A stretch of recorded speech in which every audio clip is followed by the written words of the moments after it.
Okay, so welcome again to Authors Die Twice, a podcast on video games and aesthetic theory hosted by two living failures. Today we are going to be covering Final Fantasy VII and its sort of various iterations and remakes. And we're joined today to do that by a special guest, Christopher Jason Bell. So Chris is a filmmaker and a board of director of the streaming co-op Means TV. His archival documentary series about the George W. Bush presidency, Miss Me Yet, can be watched on Means TV and receive praise from numerous outlets such as The Baffler, AV Club, and Filmmaker magazine. His third feature, Failed State, premiered at the Torino Film Festival and is continuing to screen across the world. His newest documentary short, Attention Shoppers, features Abby Martin and can be viewed on Means TV. His latest narrative short, The Confection, is now playing the festival circuit. So, welcome, Chris, and thanks for joining us. Yes, thanks for having me. Excited. Chris, can I just jump in and say, I watched Fail State last night and I fucking loved it.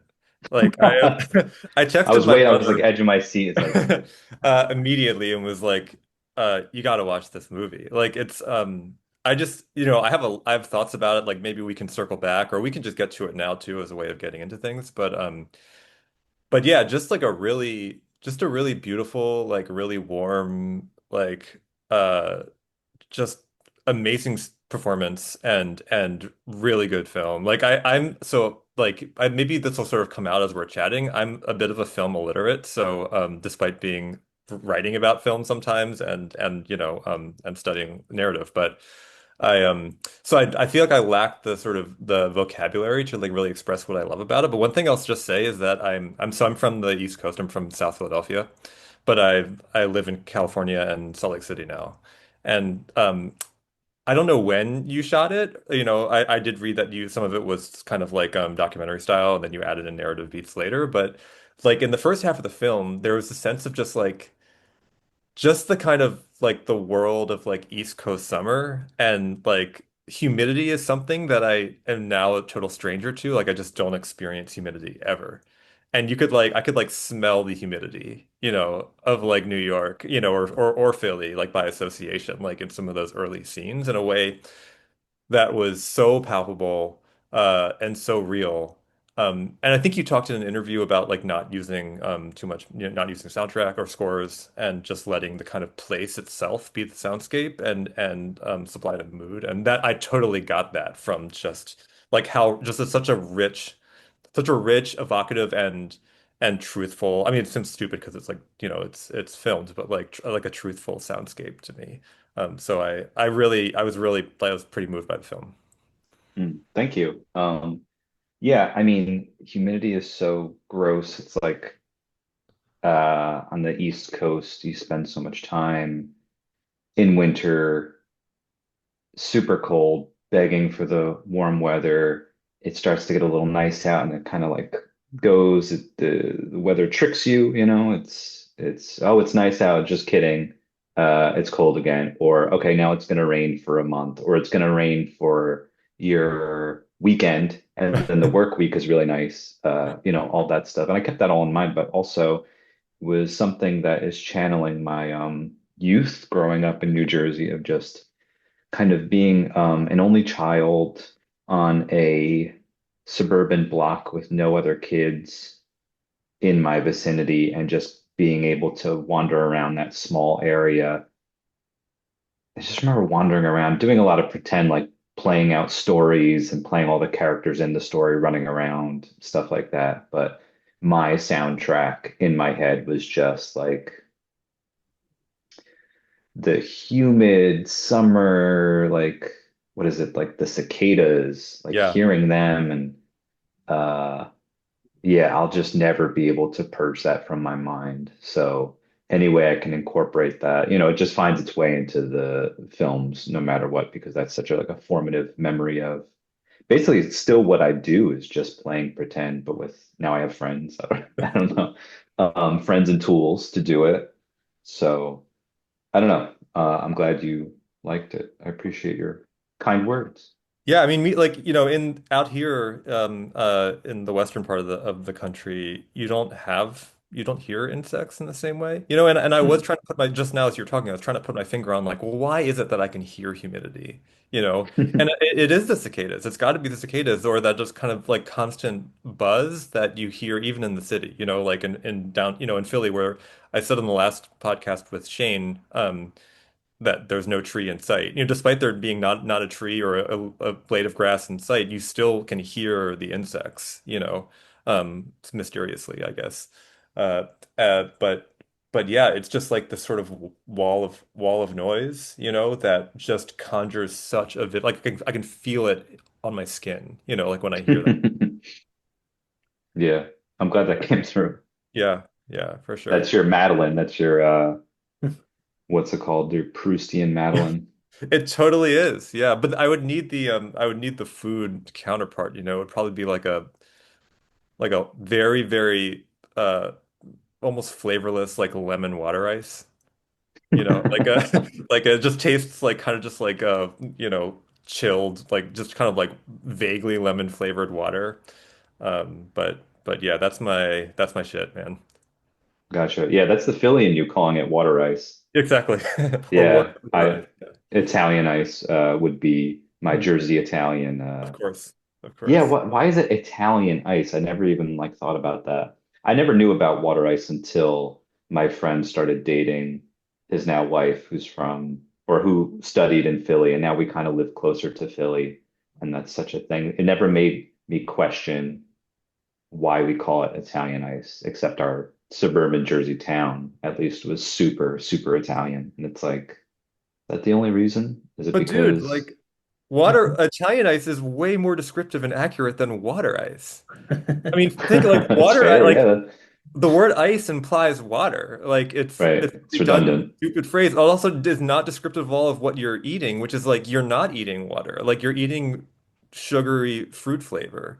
So Yeah. it's actually nothing Philly's but wrong, I mean, water. you don't have to twist my arm.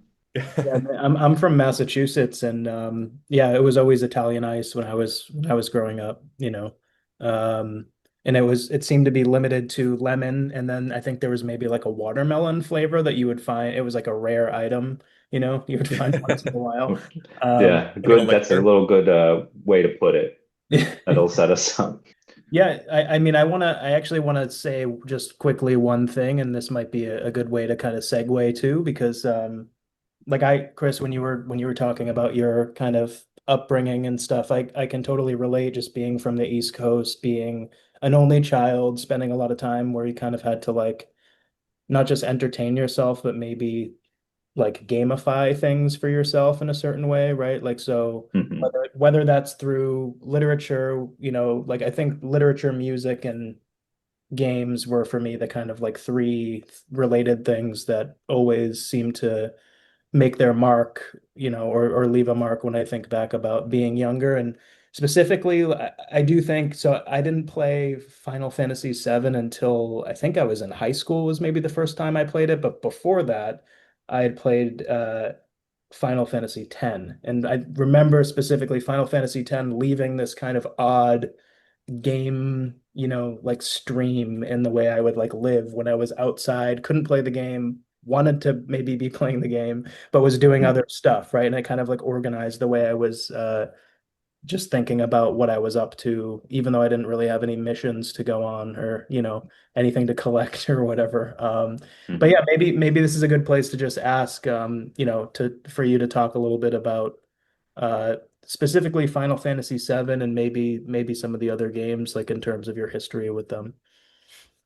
Yeah, so I was born in 85 and which I think is the year that the NES came out here, or it was maybe a year before, whatever. Um, but I lived with my grandparents and my uncle was still living with us and he was like a nerdy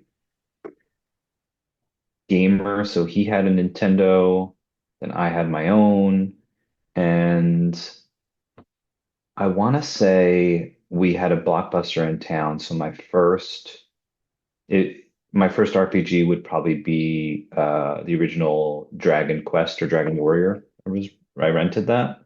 And that's, I don't know if people would say now that Zelda is an RPG. That might have been my first. And I was really drawn to it. I don't exactly know why, but something, I mean, I was really just wanted to play everything. And I guess I um, like the progression of your character getting stronger and that kind of thing, I guess. I mean, I was so young, but yeah, I started to find different games like it, and they weren't very popular back in the day, so it was kind of hard to get them.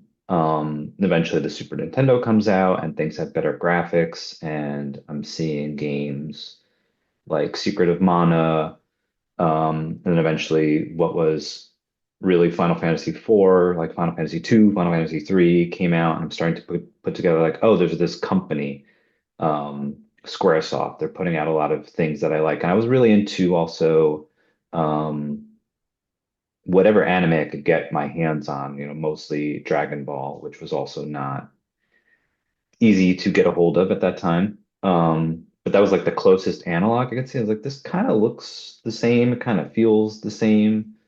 Um, so I did what I could to just keep playing games like that and following these, for the time, very expressive stories on a very formative kid, in those formative years, because they're not subtle stories by any means. They're kind of subtle by the way that 8-bit and 16-bit would allow. And we'll see that in Final Fantasy VII too, with like the blocky cloud and stuff like Pop by Arms, Yeah. which would then jarringly go into CGI, which looked a lot better, like a cutscene. But it played with the imagination as well. Like you had to put so much into it. Um, but yeah, I continued to be into that stuff, and then I ended up getting a Nintendo 64, which was hugely disappointing as a person who wanted RPGs. Mm. And to then open a magazine and see an ad for Final Fantasy VII, and it's like, this is coming for PlayStation. It's like, okay. I think I was in fifth or sixth grade, and it's like, how do I convince my family that I need a new video game system because I need to play this. Like I need to get it. And I think it became one of those things where I think I used my like, saved up birthday and Christmas money to get PlayStation. And then my family was like, okay, well, we'll buy you like a game. Like we'll do that. We'll add to it. And then I ended up with I think Parappa the Rapper and Final Fantasy VII. Which I was super into. And around this time was also when I got AOL, and it was my first foray into all of the internet, but most importantly, message boards. Mm. Um, and at a certain point, Final Fantasy VII was getting hugely popular. RPGs were getting hugely popular because of Final Fantasy VII, because of the way that PlayStation and other disc CDs were getting away from the cartridge. It was a lot easier and cheaper to produce. I guess I think that's true. And I started to see a lot of people really love Final Fantasy VII, people who would scoff at, RPGs and turn-based battle systems and stuff like that. And it started to get a little annoying. It started to get it's like the probably the original hipster turn from me of just being like, this is so annoying. I'm getting aggravated. This game is something I don't like anymore, and I'm going to critique it. And that lasted for quite a bit where I found it annoying. It's like, it's not that good. Other games are a lot better. They mean a lot more to me. They did this, they did that. Always had respect for it bringing more games to America, being translated, But for a long time, I was like, this game is not good. And it took me a few years to just like drop that and be like, okay, so the story is right from the beginning, you are committing terrorist acts to save the world. That's very, what's the right word? You want to say it's whatever, it's badass. That's very audacious even. So even that alone, like how can you really hate that? Um, and I don't know, like I eventually like I would drop that stuff and be like, oh no, it's a cool game. It's a good game. It wouldn't be probably my favorite in the series, but I do like it now. I've come back around. Was there a particular moment or like event or realization where your opinion on the game either turned suddenly or started to turn back into the positive? Um, Growing up, I guess being less nerdy and wanting to be like, I kind of want to say that I had a period where I kind of stopped playing games as much. I was getting more into music, getting more into movies, being more social, like dating wise, like through music, like being in a band and stuff. And I was just like, I want to say I did that with bands instead, you know. It was just like, they're not that good. Like this band is the one, and then eventually would do that with movies. So it just kind of I just placed it elsewhere, you know. Yeah. Yeah. Um, that was probably it. So it's probably it didn't seem to last that long as I think now that we're talking about it, I guess, probably late teens when I would think about it. Like, it's actually not that bad. It's actually kind of cool. Yeah, I went through, you know, Final Fantasy VII, so I was born in '88. So it was the game for me, and actually it is like my sort of Proustian Madeline. Like I get a visceral response. It's Final Fantasy VII and the Tomb Raider games are the two, and maybe the original Crash Bandicoot games. So all those games, even the kind of sort of like visual icons or just like random shit on the screen and sounds like just have this powerful emotional impact on me. Like getting, I don't know if you played Crash Bandicoot, but like Mm. something about that like multicolored mask that you get, like seeing one of those boxes with the multicolored mask, just like it just fills me with a kind of like ecstasy. Like even now when I play I've played the remasters and like it's something about that particular digital object, like that box that doesn't have the question mark, that doesn't even have the life face on it, but has the multicolored like defense mask. And that's the same feeling I get when like picking, maybe it's always about items for some reason. Like maybe I'm an acquisitive person. Like I just want rare items, as Brian mentioned earlier, or like or riches, video game riches. But in Tomb Raider, picking up like a shotgun shell packet, just I get like this kind of like surge of like the most intense pleasure in my brain. It's very strange. I just replayed that game, replayed Tomb Raider 2 last year, for a piece I'm working on. Uh, and um, and then in Final Fantasy VII, for sure the music has this like the soundtrack has an incredible sort of emotional resonance for me. But also specifically as I was replaying it for this episode, like slotting materia around and the sound that materia makes and the kind Oh of yeah. candy colored like orbs, like those just like they sort of look like delicious. Like they look like big like hard candies or jewels that just also just make me really like it makes me I don't even know how to express it, but like just I feel the sense of like deep like pleasure and like well-being as I'm like sorting through my materia and like slotting it in with that kind of like clank sort of Yeah. noise that it makes. And even in the remake, not to get too far afield so early on, but like even in the remakes, Rebirth and Final Fantasy VII Remake, they have the same materia system and a similar interface, and sound effects, and those like just get me, like I just love going into the menu and just like futzing, but like sort of fussing around with materia. Um, Mm. so there, I mean, seven like lives pretty deep in me, and I went through a long period where I preferred basically each subsequent entry. I was like, oh, actually eight is better than seven. Oh, actually nine's better than seven. And 10 I thought was incredible as well. And it wasn't until I was in college, I think I watched some of a replay of seven, and that was where like I kind of it sort of all came back to me, and I was like, holy shit, no, like seven is the one. There are moments in this game that are just always gonna have incredible, again, just like almost yeah, pre-critical, like non-intellectual, just like purely sort of associative an emotional impact on me. But at the same time, I do want to say, or like I believe that it's not just about nostalgia, that there actually is something really audacious in Final Fantasy VII, not just in its sort of introduction, right, where you're eco-terrorists, as you mentioned, and blowing up like power plants, to save the planet, but also at the various turns the game makes throughout its overall sort of narrative arc. The one that really sticks with me is when you return to your hometown. And that's a really uncanny, beautiful moment. Maybe we can talk about that later. Um, I don't know, Brian, like, what do you have any initial thoughts about the game now that you've played it? So not about this game in particular, but what you were just saying gives me a thought that I want to say that's I think is relevant.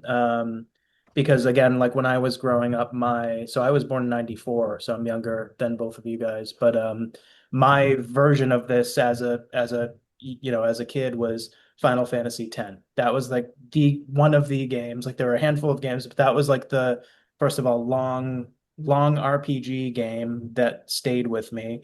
I also grew up in between two households, so I would like really only be playing games for a while on the weekends. So that meant that I would like play several hours of Final Fantasy X on the weekend, and then during the week I had to just rely on this image I had in my head of like, okay, this is what I played over the weekend. This is where I saved it. Next weekend, this is where I'm going to pick it back up. Um, in my sort of, or maybe Nathan, our shared quest to think about like what games do as an experience, I do think like the times when we're not playing them are pretty important times to form like actually our overall kind of relationship with the game, right? And like that, I think that also goes into that sort of like as a kid, oh, I'm thinking in Final Fantasy mode now when I'm out running around on the playground or whatever, right? Like I have some spirit of the game still with me because I'm not playing it currently, or I have to wait 3 more days to play it or whatever. And I think I mean, that's also maybe related to the Proust moment, like the kind of the object where that kind of memory gets like centered on or kind of materialized in. Um, so yeah, I think right now I don't really have, until we get further into it, I don't know if I have any specific thoughts about Final Fantasy VII in particular, except just to say that when I do sit down, I have been playing it again now. So when I do sit down and play it, I'll like leave off in a spot and I almost feel that kind of feeling coming back. Like I know I won't be able to play again until Monday or whatever. So like the last thing I did was beat this boss, and now kind of that'll be lingering in my head and turning into some kind of image until I actually start up the game again.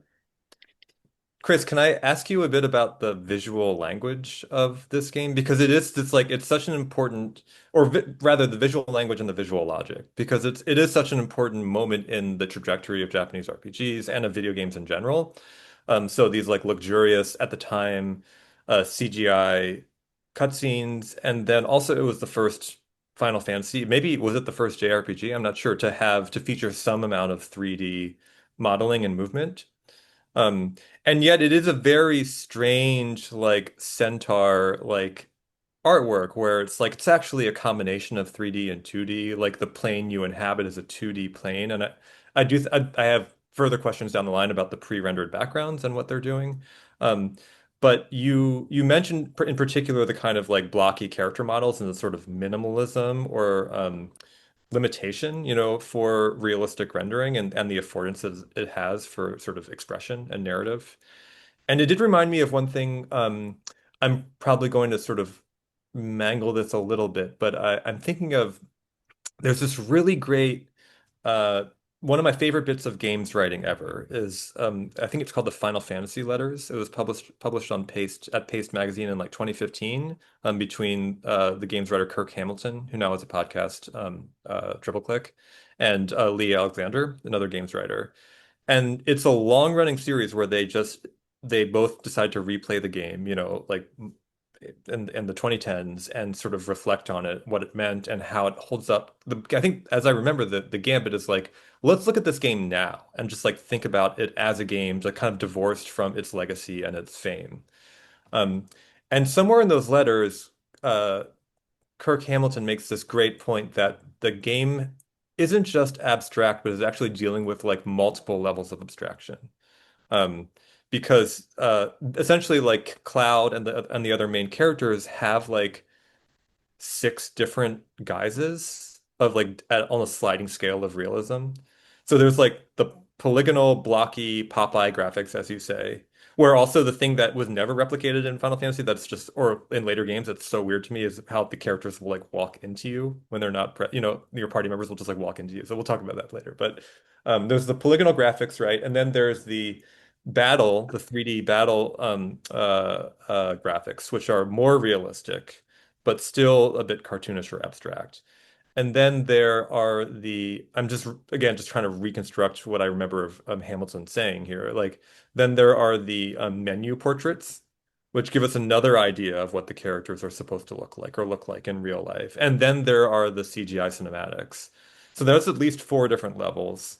And I would also add the manual. And I have thoughts about the manual too, because I'm working on a piece now, as Brian knows, on Final Fantasy VII that deals with some of the art, a piece of art that's in the manual. But in the physical manual that came with the CD-ROM, you also have renderings and like information about the characters, like their last names or their ages. It's like paratextual that's not actually in the game, but like that's a kind of dossier or like more complete characterological portrait that is, in a way, it's still canon, even though it's not actually contained in the work itself. And those also contained illustrations. They may be the same illustrations that the character menu uh drawings are. I can't remember, but you're getting a full body image there. You're not just getting the face if Mhm. they are the same. So it is still qualitatively different. Um, was that something that, I mean, you don't have to speak to that specifically, but like this sort of unstable deployment of like abstraction, or cartoonishness, like did that make any kind of impact on you as a kid, or does it have any effect on you now? Now it's very interesting to know that it has all those things because once you brought that up, I was like, okay, that's true. There's the Popeye big hands, but then there's the um, cinematic renderings of important events. And then you named some that I didn't even consider, which would be like the battles, where that's like a certain kind of representation. You did miss one, which I was going to bring up, which is now I'm like doubting if it's true. I'm pretty sure it's true, but there's something in between the straight up cinematic cutscenes and the Popeye things. There's like a weird middle that they sometimes used, and I don't know why, and I can't think of a scene where they did that, but it's not as good as the cinematic set pieces would have it, but it's definitely better. And I'm trying to even remember when and why they would do that. And maybe I'm thinking of another game. I don't think I am, but whatever. No, are you thinking of the places where instead of you still have Popeye characters, but the pre-rendered background will spring into life and will become a film? Essentially, so I you'll have don't like a ship will take off in the background as a kind of pre-rendered cinematic, and you still have the overlaid Popeye figures on that more realistic world. know. I don't think I'm thinking that because what sticks in my head is when Cloud's in the wheelchair and Tifa's like wheeling him around and then they like fall into the abyss, which I forget what that is, but I remember being so struck by that because I was like, oh, they didn't do a cutscene for this really Yeah, important, like crazy moment. That was still, the you're right. little Yeah, yeah, yeah. You're sprites. that is I think I'm remembering vividly now. That's like really jogging something in my mind. That particular scene. Yeah. Yeah. So that kind of stuff is really interesting to me now, thinking about form and aesthetics and um now that that was circumstance. They did all these things. It's like, well, we can't make every part of the game look like these cinematic cutscenes. we want to probably, but we can't. So we need to do something that would be faster for us to do it. You know, the machine is capable of handling most of the game looking like this, and we can do that. And then that produces something interesting that we then have to think about. I think playing it back then, it was so stunning because we had never really seen anything like it to that degree. And you had people just caught up in the whole thing. Like I had kids my age, a little bit younger, saying, I need to play this game, Final Fantasy VII. I was like, oh, I know that one. It's like, yeah, the guy with the big sword. Like they knew that. Um, it just looked so cool. And people who wouldn't ever even play an RPG again or would never touch the thing, they didn't care because it looked and felt so cool. So I do remember it being kind of a joke back then, how it would have disparate styles, but at the same time, nobody cared because everything was cool and good. Anyway, you're talking about the music. I never hated the music. Always had to give it to the music and the sound effects. Those were incredible. So to think back now and just be like, that's very interesting. It had all these different levels of portrayal. Like, what does that mean? And why are they choosing certain moments to do? And again, you can just go to a materialist thing of it being like, well, these are the reasons why. And you know, this was their capabilities.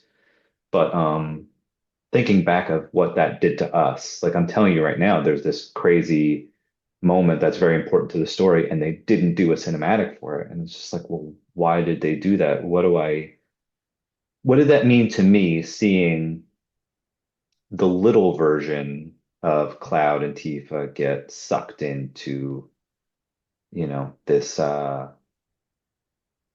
maybe it was the life stream or whatever, get Life sucked into stream. the earth. Yeah. Yeah. And, at that point too, I don't know if anybody assumed that Eris was going to die.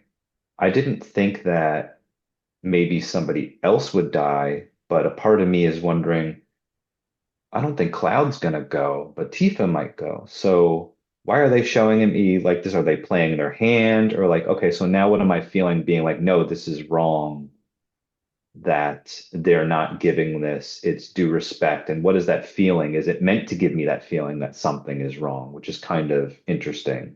Like the Mhm. ground is not supposed to open up and our character's supposed to get sucked in. And maybe that feels more normal if you do it as a cinematic, but if they break the conventions, maybe that's more shocking then when you're not expecting what you're going to get. And maybe that's why it produced such a profound effect in me watching that. That's the kind of thing that you can now look back and assess now that it's a finished product and whatever. And it's a lot more intriguing to interrogate that versus, okay, well, I mean, they didn't have the money or like the machine wasn't powerful enough for to do it. It's like, okay, that's like there's an interesting topic there. But we have this final product and we have this piece of art that we can now look back and be like, it produced this feeling. Was this a choice? I mean, they could have not done. I mean, I think it is a choice because they did choose not to make a cinematic of that. And they could have easily taken another cinematic and be like, we're not going to do a cinematic of that. We're going to do it of this. So why did they do it? Was that a conscious choice? And I guess now you can say it was. So yeah, there's tons of stuff like that looking back and just being like, was this meant to produce a certain feeling in me? And I'll say this too, like I guess we'll get to the walking into like the characters walking into each other. Growing up playing RPGs, that was kind of the norm. It wasn't really weird to me, and I don't think it ever was because everything was so new. Some RPGs had your characters like dutifully walking behind you, like lockstep, which is cool. It's like you're a team, you're in this together. Like it didn't really feel too crazy. And then other times it's just like, oh yeah, and sometimes you just don't. Like Final Fantasy. Okay, so all of them before that point just did that, where you have your lead character and nobody else is following behind you. And it was funny, a friend of mine who didn't have a background in playing these games, I was like, he played Final Fantasy VII on his lunch break, came back and told me, and I was like, you need to tell me everything about it. And he's like, there's this guy, and Cloudy has this big sword, and it's like you run into like this bad guy, and it goes to a new. He like literally laid it out for me, and then he was telling me about a cutscene, and then he's like, and then Barrett says something, and then he walks into Cloud, and then and it was so funny because I knew what he meant by that, but I think he might have thought that was part of the story that maybe Barrett is a part of Cloud then, and then comes out to fight and really fascinating. And I don't know how long he thought that, but it was interesting to see how people perceived that. And then eventually they just understood it was the limitations of the game or whatever. And they're like, oh, okay, whatever. Because Final Fantasy VIII, I had I wouldn't say a big selling point, but one of the selling points was like you see every character on your team on the screen. I remember that being like something they had said they were gonna do Yeah. before that came out. Me too. And they standardize like the battle squall and Hmm. others or look the same in the battle screen as they do on the field screen and even on Yeah. the world map. Crazy Um, leap. That's such a crazy leap yeah. too. I Yeah. mean, six to seven, definitely, but seven to eight is still a crazy leap. For sure, for sure. Yeah, that gets kind of lost in like I have a whole thing about Final Fantasy VIII. I think it's a brilliant game, even though it's so weird. But we can save that for a different, different time. But yeah, I had just a couple of quick thoughts. One is that I am really struck by what even as a kid, you're sort of pointing out this um synergy between the levels of form and content or form and narrative. That as you say, like there's a shocking rupture, literal rupture happening in the earth, like and that there's a pit opens up in the middle of this town. Mm. And our main characters like fall into it, and at the same time, there's a kind of rupture or deviation on the level of representational style, and that exactly as you say, like we have whatever the reasons, like we've had a certain norm established, which is that we use cutscenes for big, we use pre-rendered models for big moments, and this one, or CGI models for big moments, and this one's like just pointedly violates that in a very strange way. I was also struck by, I'm remembering now, like I was also, unless it's a false memory, that as a kid I was like, that's weird that they are the blocky versions as they fall into this thing.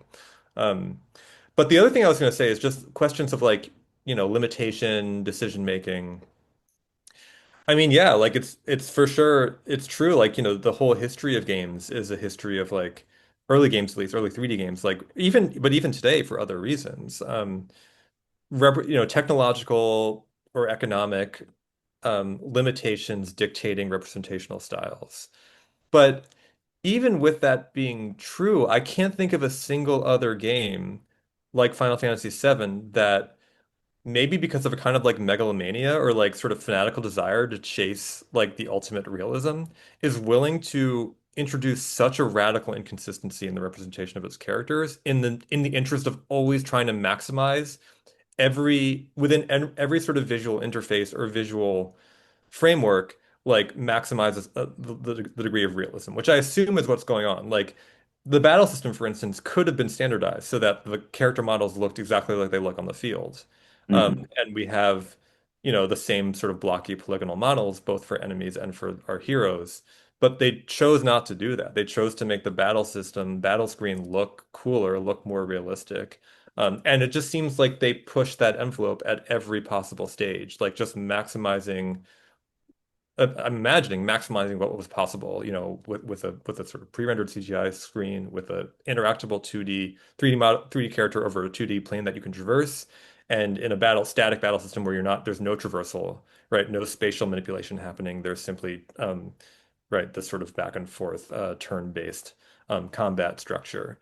And that's just like it still strikes me as just a very strange decision. Or even the choice to have hand-drawn illustrations add to the mix too. Like why not at least standardize on one level and have CGI, like have their CGI likenesses be the portraits in the menu, you know? But no, it's like let's just throw everything at the wall here. Let's try like every possible representational style for our character. Um, it's almost like, like James Joyce's Ulysses or something, like where it's like every possible narrative style of representation for each chapter. You kind of get like, yeah, you kind of get this sort of panorama of representational styles all sort of jostling in the same work. Um, and that just feels like almost it's like I understand the thinking behind it, or I can imagine, not knowing, obviously never not knowing, but can imagine the thinking that could lead to that. But it just seems insane to me. Yeah, it's not that crazy if you think about earlier Final Fantasies who I don't think the normal illustrator had, maybe he did design these characters, but you had I think his name is Amano, did all of the Final Fantasies up to six, at least I can say Mhm. that. Mhm. And starting at four, you did get their drawn portraits. And then you would have these tiny little like Right. sprites. So if you think about that, it's like, okay, they had been doing that for years, where it's like you go into the menu, you see a version that they look like, which I remember I think he's an amazing illustrator, but I have to say as a kid, I was just like, oh, they look so weird Yeah. as compared to the sprite. I know them as the sprite, and then you go into the menu and you're like, huh, okay, so this is what that person looks like. Okay. And you have a little like weird distancing thing there. So it's something they were always kind of doing up until that point. So it's not as crazy to see that jump, but it is, I think, the only game where, I think Wild Arms was first, but in the cinematics, it still kept them as those like little chibi Mhm. sprites that you would see. Which I guess made more sense on thinking back. Is like kind of weird. But yeah, I don't know. I just wanted to throw out that through line there that I think they were still working in a way that they had been for a little bit. Yeah. Um, Hmm. so to add just another version of like, oh yeah, then we have cinematics and they're gonna look like this. It's like not that crazy of a through line, you Yeah. know. Yeah. No, it's really interesting because it's right. It's a kind of formal, it's a convention of the series. It's a kind of formal representational convention to have the illustration, but it would seem that the illustration would previously fulfill the function that the CGI versions now do, which is like, here's what the characters really look like or something. Even though they stand on their own, they're offered up as beautiful illustrations. Brian, I don't know if you've seen these, but they look less like anime and more like William Blake. I Mhm. want to say like William Blake drawings, or like maybe kind of like pre-Raphaelite like painting. They're very evocative, very beautiful. These kind of like slender, sort of ethereal figures. Um, I would love to like read an essay about the kind of visual, sort of the history of that particular style, of figure drawing. Um, but yeah, like it's kind of just like it's like a what's the word? It's a kind of like I under yeah, it's like okay, so this has been the series convention. Menus have these hand-drawn illustrations, but now we have all these other additional levels. Like we have the battle screens, we have the world map, we have the manual, but we're still gonna honor that convention, of like of including the illustration, the hand-drawn illustrations in the game itself. Um, it just again strikes me as the sense of like, let's just put everything in this thing, Mhm. like a kind of maximalism when it comes to yeah, ways of depicting reality, ways of depicting our characters. Yeah, I wonder too how much that had to do with being freed of the cartridge limitation and Yeah. being freed from having to work on a Nintendo system. Yeah. Um, because it's hard to look at that game without knowing how massive it was. Like, did they think it was going to be that massive? Therefore, they tried their hardest. Yeah. Um, but they were really just, they knew it was their big project. They knew it was like a flagship series.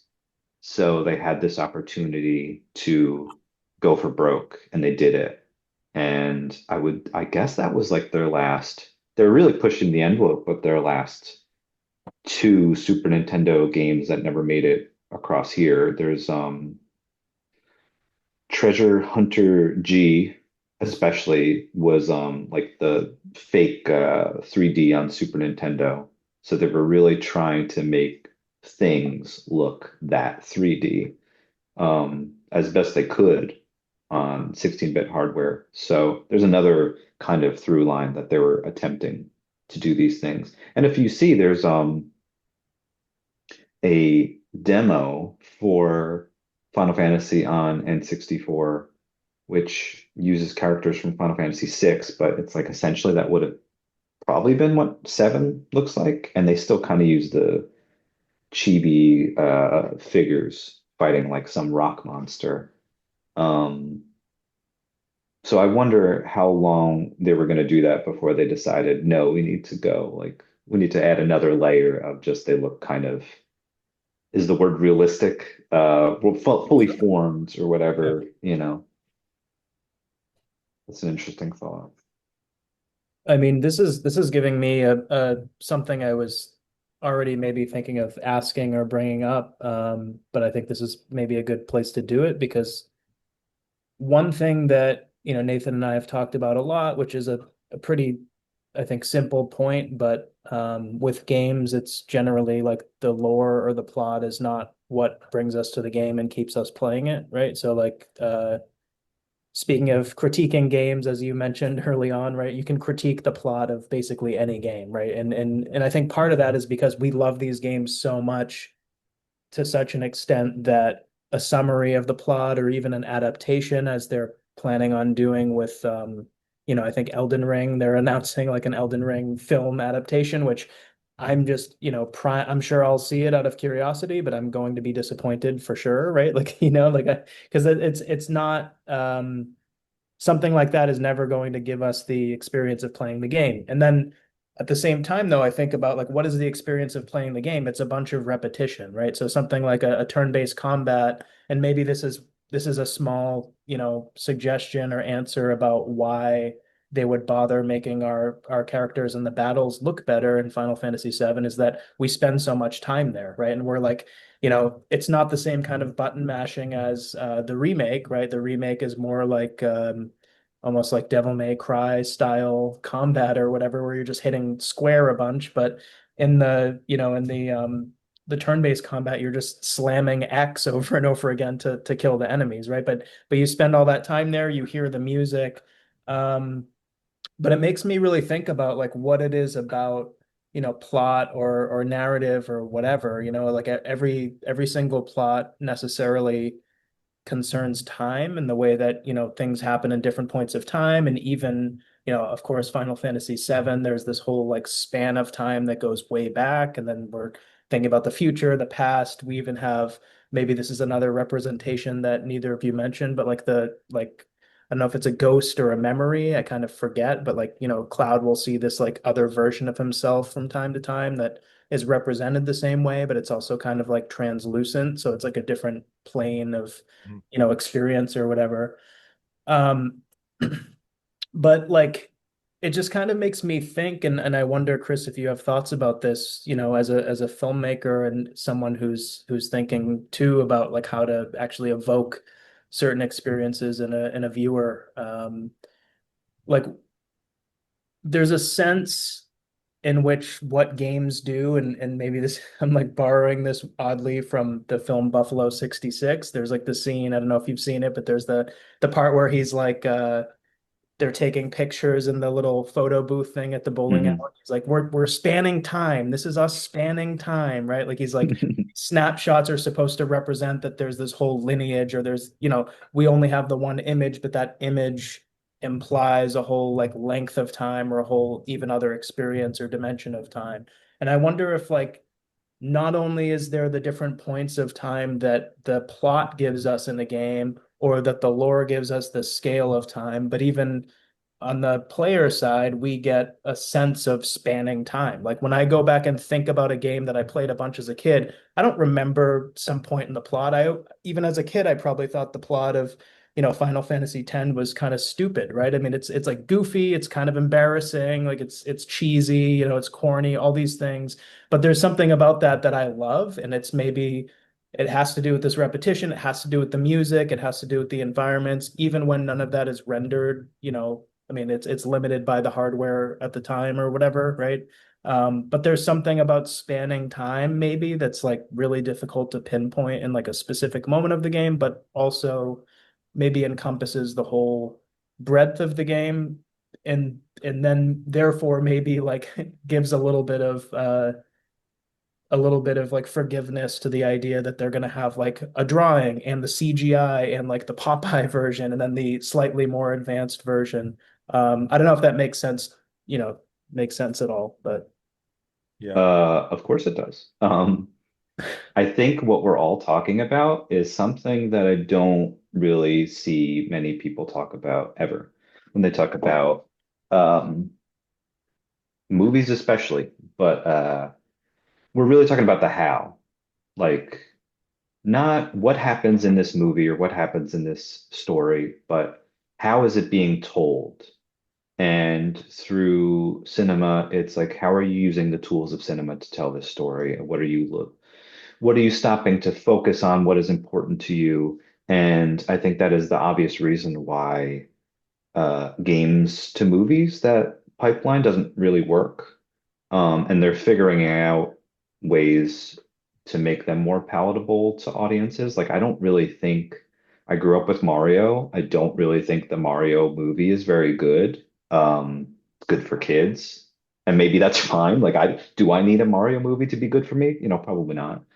Um, the Sonic movie is very, very strange. That series is super bizarre. You want to talk about the how of a movie? Sonic 2, half of the plot is about the human characters being at a beach wedding, and we have to watch that in between Sonic meeting Tails and then meeting Knuckles and fighting him. And then we're going back to this plot where it's like a CIA agent is tasked to marry the friend of Sonic's human. Like, this is insane, but it's so much more interesting to me. And I think kids like it too. So I would prefer that. And you're talking about Elden Ring, and I haven't played Elden Ring, but I get the gist. I've played the Souls games, I've played Bloodborne, really love them. I could not tell you a single thing about the story, but I get it.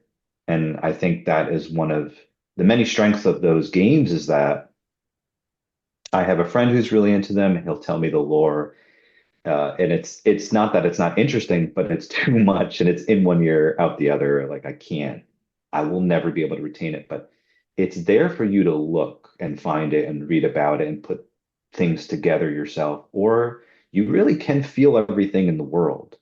And that game has a lot of exploration, has a lot of texture, it has a lot of unsettling things. And if I think about those games, I think about always being very, very careful, looking around, being like, okay, I should go there and I should be very careful because I'm constantly on edge, but everything is very evocative.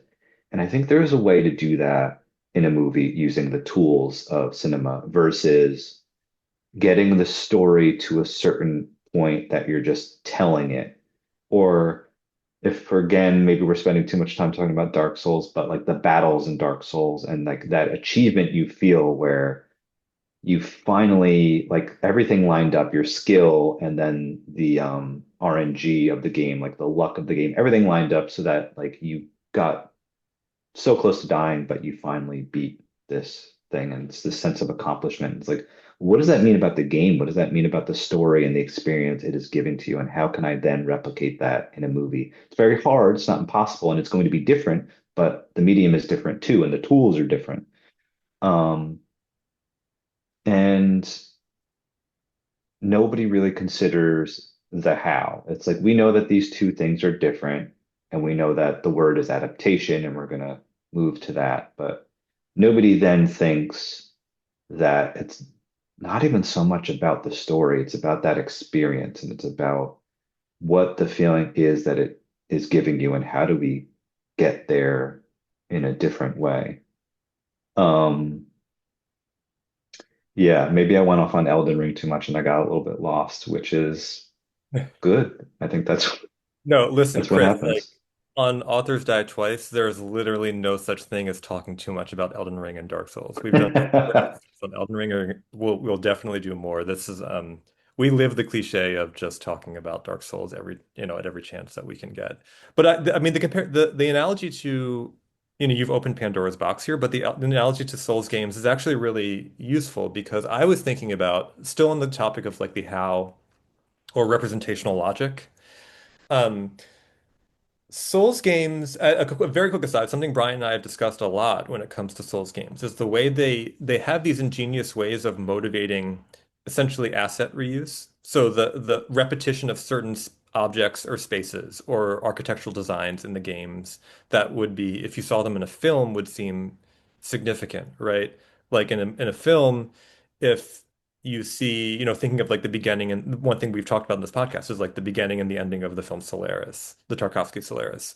Like if you, if you're showing a building, right, at a certain point in a film, and then an hour later show a building that has the same exact stuff in it, you would be like, this seems significant. Like, are we back in that building, or are we in a dream, or is there like, is this an uncanny doppelganger? Is whatever.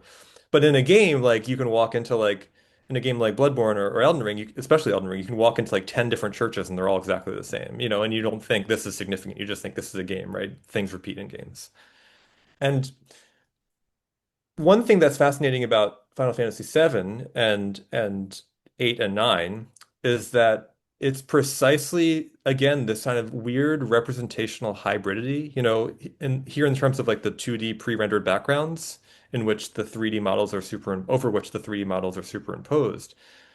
Yes, that's less realistic in your way because you're fu essentially functioning in 2D, but it's also more realistic because spaces have an aura and have a uniqueness, a kind of cinematic almost or real life uniqueness. Wall Market is completely distinct as a location. It has a kind of existential singularity that a real place would have.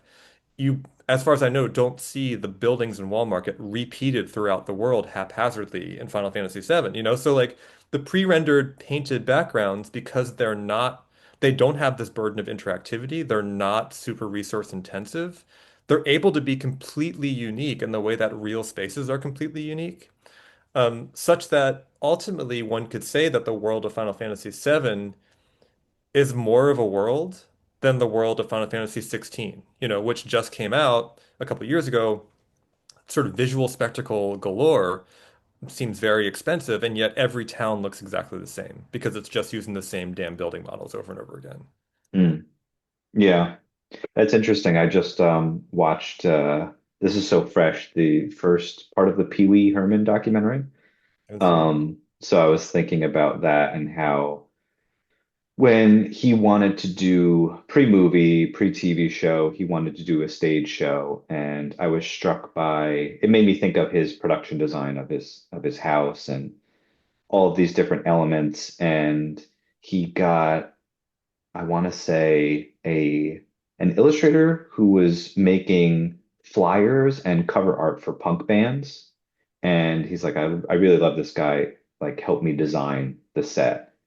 And that's so fascinating to me. And that makes me think now of Final Fantasy VII and the series too, thinking about the different artwork and the um the little controlled character representation of just being like, we're gonna get these different kinds of artists doing really evocative things, and it's going to feel similar, like they make sense together, even though you think they wouldn't. And it's going to all come together in this amazing experience where now you talk about Final Fantasy 16 and all the tools they use and things. It's like, okay, we probably have a desert town and a snow town, like every game, every RPG has to have that.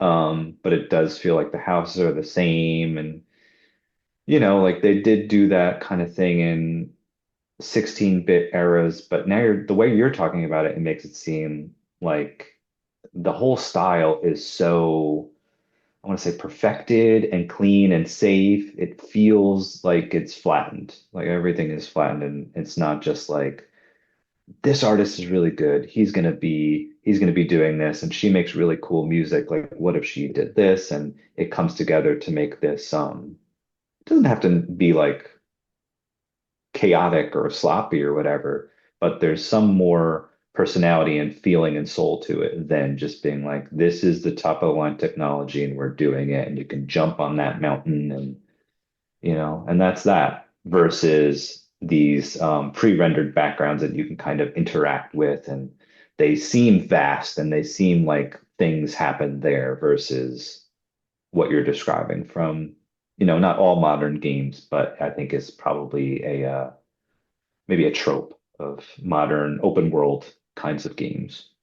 Yeah, This it's was like too before like RPGs was the only way you were going to get an open world as close. And then all of yeah. a sudden everything's open world. So then everything kind of feels the same, you know? Yeah, I mean, as a side note, like the world map in Final Fantasy VII blew my mind as a kid. I was just like, Hmm. I've never seen this before. It seems so crude now, and it's like frankly like annoying to navigate. But like as a kid, I thought it was just like the kind of the epitome of wonder. Um, but yeah, I was just gonna add quickly, like it maybe we could like sort of describe it as a distinction between like existentially flattened and like literally flattened or visually flattened. Like the pre-rendered backgrounds are literally flat, but they're dynamic and curated and unique and full of personality and sort of style. And in Final Fantasy 16, like the environments are visually three-dimensional and sort of quite detailed and beautifully textured and lit, but they're existentially flattened. Like they feel interchangeable, almost just like industrially produced. Even like Final Fantasy VII is a game about a sort of yeah, a power company that becomes the world power, and is this kind of sort of cyberpunk industrial dystopia, and yet its individual locations and screens are filled with so much personality, and life.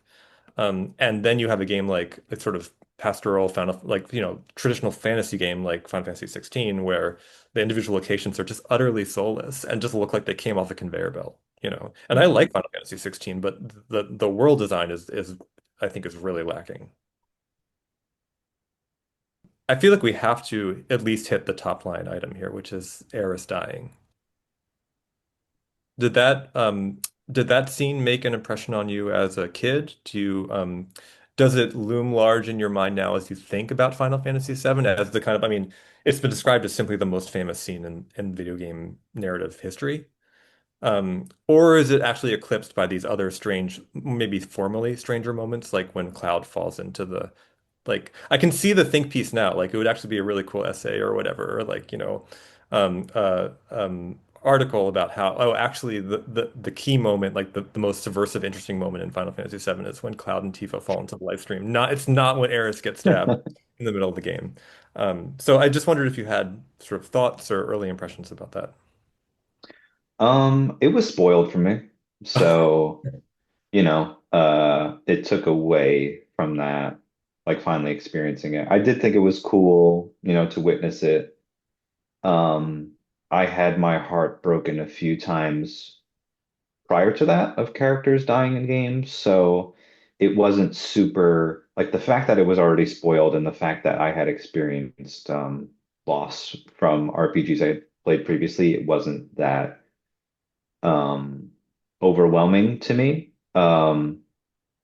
But it was interesting to see like kind of as like a mass event, people being so struck by it. And I think what I found really fascinating was all of the people insisting that you could revive her.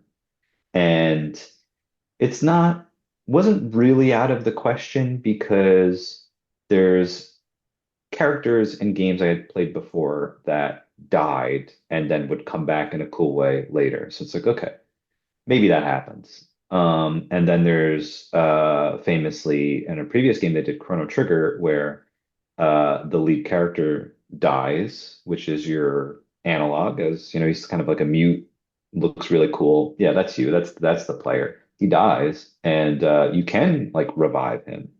So I think it gave people ample um, reason to think that you can revive Eris, and it was so devastating to a lot of people that they really believed that you could. And I remember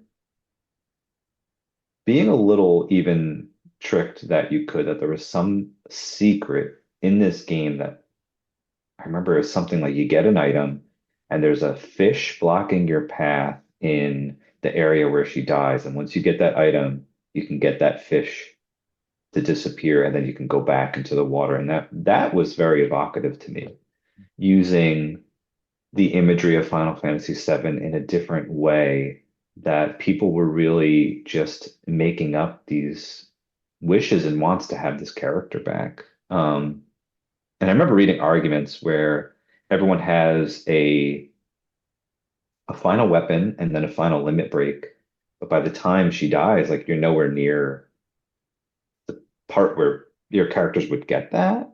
Yeah. But because she got them, people are like, she must come back because she has these final things, and the argument is like, yeah, we knew she was going to die, therefore you get all these things early. That wasn't compelling. Like, what was compelling is that, like, clearly she must come back because she has these things. And that was something that really stuck with me. The phenomenon of people really, really insisting that part of the game we had not found yet. And like I said, I don't know too much about Final Fantasy 16. I can only game so much. I can only keep up so much.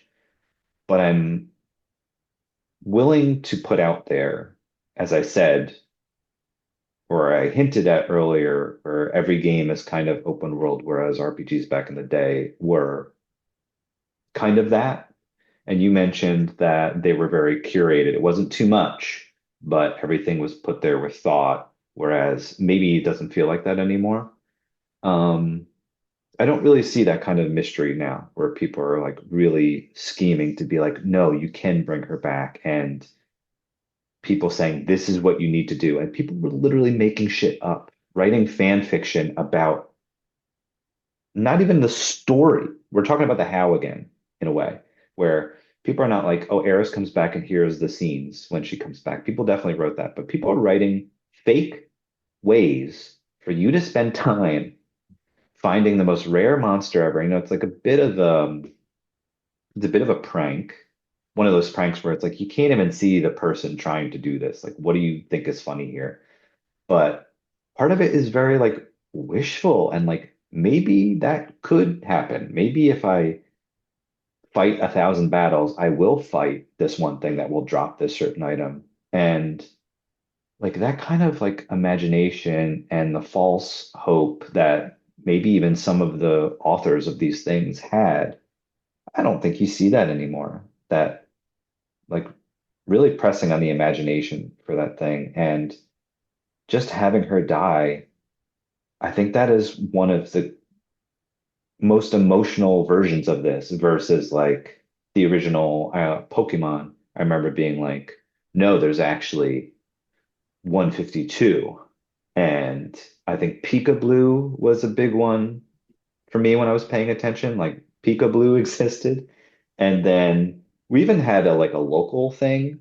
Um, there was like Peekaboo and maybe someone else. And I was talking to kids that I knew from my elementary school. I guess I was in junior high at the time. And I was like, yeah, I know about Peekaboo, like whatever. And it was like, yeah, it's Peekaboo. There's Missing No, but then there's also Anthrax. And I'd never heard, like nobody had ever mentioned that on the internet. Or I was like, what's Anthrax? So he made it up, but it was like a local rumor versus the internet rumors that were all accepted. Like, yeah, Peekaboo is definitely real. Missing number, like that's a real Pokemon. You've encountered that. And then we made up like a local rumor that we have.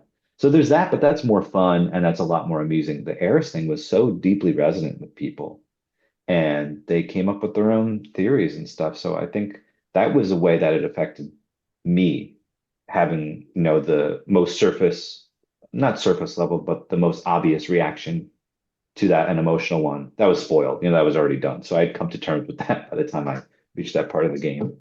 The Anthrax thing is amazing because it's the first instance I can remember hearing of like a kind of almost it's a kind of like village or local community lore for a digital artifact, and it's a very, early millennial or like born in the late 80s, born in the 80s, kind of cuspy experience where it's like they're just we had the internet, but we didn't totally understand the internet, you know, and so you could have both of these things at the same time, a kind of local rumor and an internet rumor.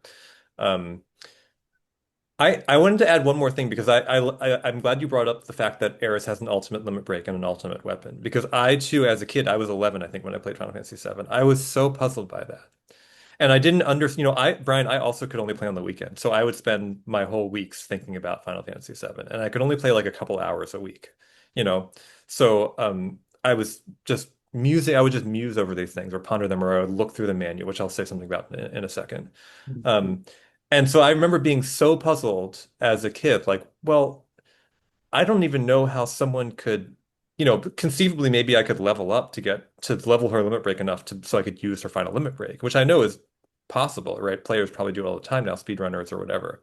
But then it just seemed like literally impossible. I was like, you could never ever get enough experience points, like any within human sort of at the sort of limits of human endurance, you know, or rote repetition. Like you couldn't fight enough, you could never fight enough battles where you could level her limits up enough to actually use her last limit break. So there I didn't believe that she lived, but I was so puzzled by the formal decision, of this kind of structural decision by the creators, which may now strikes me now as a kind maybe it was just a kind of very canny red herring or a very canny sort of feint that like it's exactly that, you know, by standardizing things across all characters, the implicit message is that like you can put time into these characters and they will, you know, you can invest not just emotional sort of your emotional capital, but also your actual time and work in leveling up and who you're investing in, right? And then have that taken away from you. So it's a kind of double whammy, both of like on the level of narrative and gameplay form. Um, Yeah. but I was Just real quick on that note. Um, I was thinking when you said that maybe the creators knew that this would be a big deal, and they were like, okay, well, if you know it's coming, you can have the save point before it happens, and if you want, you can fight with her all you want, and she'll always be there for you, and you can imagine someone wanting to do that, yeah. and maybe not going as far as like leveling her up so much, but you could if you wanted, and you'll always have that, which is a very interesting thing to take with you. You can't progress in the game, but you could spend, you know, don't know how deep we should get into that, but you could spend hours just putzing around while Sephiroth is waiting to come down, um, and not progress story time. But for some reason, Sephiroth knows you're there, spending hours just fighting with Eris because you know that she's going to die eventually, and they'll give you that. And that was like a kind of kind way that they probably felt that, and it was like, yeah, we'll have a limit break or whatever. So people who want to do that, and then gamers took that maybe in the wrong way. So maybe it's not a red herring, but the developers didn't know the repercussions of maybe that choice. But then that got me thinking of the nature of death and when someone is taken too soon, people are always like, oh, like they had so much ahead of them or whatever. And maybe it's that. Maybe it's if you don't know that, like maybe you know she gets a limit break, like a final limit break, and maybe you know someone who got it, or maybe you did get it. You know about it, you know what it does or whatever. You do get that feeling of we could have had her for the whole game and she would have been so useful. What could have been? She had so much going for her, so much time left, and it was robbed from us. And it's just an extra element of that real feeling of death when you lose someone you're close with, and you're like, I wish we could experience these things together. And they put that in the game, which now makes me appreciate it so much more. They went that extra mile to use art in a way that would replicate our real relationships. They made it in a very interesting way, through the form of the mechanics of the game. Sorry, I didn't mean to interrupt you, but I had that feeling going. I was like, oh wow, I don't know if I ever put that together, that it could be received like that. No, I mean that's beautiful, and it actually leads to exactly what I wanted to say, which is that there is another feint, or if not a feint, a kind of a very happy accident. You know, so as a kid, it's not just I was not just puzzled that Eris had final, you know, end game gear and end game sort of stuff, um, but more than anything else, and this is what I mentioned. You know, Brian knows I'm working on a piece about this. Like the manual, if you remember, has a depiction of Eris looking up at the Highwind. Mm, And it's broad daylight, which is not the time of day that it is when your party sees the Highland for the first time in Junon in early in the game. And so the implication is that this is a later point in the game. It looks almost like the point in the game when the party will get the Highwind. Maybe this is, or when the party has the Highwind. And Eris, after seeing the Highwind, expresses this wish to Cloud. She's like, Cloud, will you take me on the Highwind someday? And you get to choose like whether to promise to take her on a ride or not. But she clearly like longs to ride on this airship. And it's a violently broken promise made by the manual. Like the manual depicts a dearly longed for scene by both the players of the game and by Cloud and particularly by Eris that straight up never happens. Like it's actually a lie, you know? And so that it also fuels the fire of like, well, why is the most important image, hand-drawn image arguably of this entire game, you know, found in the manual, a depiction of something that doesn't happen, you know. But it's also like for me as a kid, like that image was death. Like it was the ultimate sign of death. It was a kind of impossibility, um, and a vivid representation precisely of what will never happen you know, and that's what I imagine death would feel like. Like that it would be exactly the sense of like this could have happened, but it never will. It cannot happen. And I don't know, it's possible that was concept art. It's actually probably likely that was concept art, that it's just so beautiful, it's so evocative. It's maybe the second most icon, maybe it's the most iconic image of Final Fantasy VII after it's either that, right, or Cloud looking up at Midgar, which I always thought was a giant robot on the cover mm, of the game. But and maybe it was just such a powerful image that they decided to use it anyway. But it for me, and I think I would imagine for others, it has that effect of like further amplifying the sense of like something was some pact was violated here, and some like deep, deep breaking of the rules of narrative and of this medium has occurred, with her death. hmm. Yeah, that's pretty interesting. Because it makes me wonder too, yeah, was it art before everything was really conceived? Did the story change at some point?